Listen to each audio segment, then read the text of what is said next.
Keir Starmer doesn't want you to know 2 reasons his tough migration talk will soon stop. Just as the EU is shifting dramatically to the right in terms of immigration, Britain appears to be doubling down on its open-door migration policy, with the potential for traffic to divert to the UK. Poland sent shockwaves through the bloc in recent days by suspending the long-established right to asylum off the back of weaponized movement into the country from Belarus. This would have been less shocking 18 months ago when the Nationalist Law and Justice Party was in power. But with pro-EU centrist and Brussels blue-eyed boy Donald Tusk at the helm, and with the new Polish PM effectively telling the EU to stuff it if the bloc doesn't like it, Warsaw's move was a political hand grenade. Still, the fact Tusk felt confident enough to do this also speaks volumes. The latest EU migration pact, a deal neither Hungary nor Poland will agree to by the way, is in part a burden-sharing attempt to fix illegal immigration, all the while acknowledging the failings of the 2015 "we can manage this" approach taken by then-German Chancellor Angela Merkel. Since then, hard-right parties have mushroomed across Europe. Donald Tusk is standing for a 3rd time as a US presidential candidate. Brexit happened. Marine Le Pen is the frontrunner to become the next French President. Giorgia Meloni is Prime Minister of Italy, and Geert Wilders is in government in the Netherlands. Even cuddly Denmark has broken bad.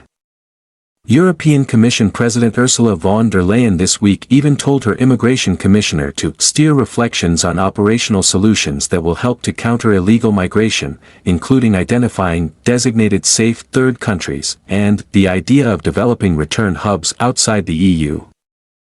This comes as Italy's own Rwanda-like deal with Albania comes into force.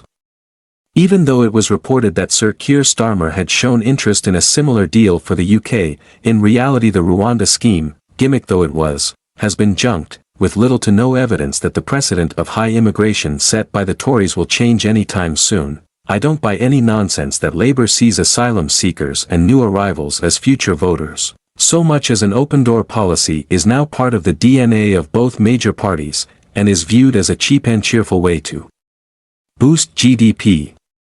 Even though a guest work program would have worked better, mass immigration is viewed as the easy solution to Britain's labour market shortages.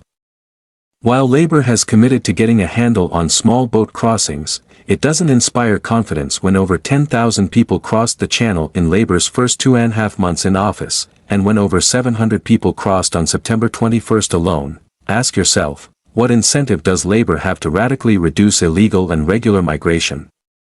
Sure, Reform UK is breathing down its neck, but, given the parliamentary arithmetic, the fact the next election is slated for 2029, and how many in the Labour base back mass immigration, does the Labour leadership really care? Long-term, of course, backtracking on migration pledges by Labour could be a big boost to Nigel Farage and whoever wins the Tory leadership contest.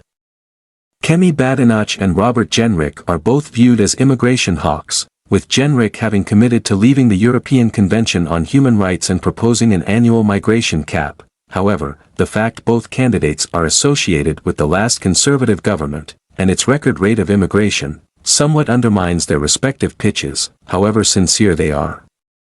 This leaves the door open for Farage, whose Reform UK capitalised so heavily on Tory failures to bring legal and illegal immigration numbers down.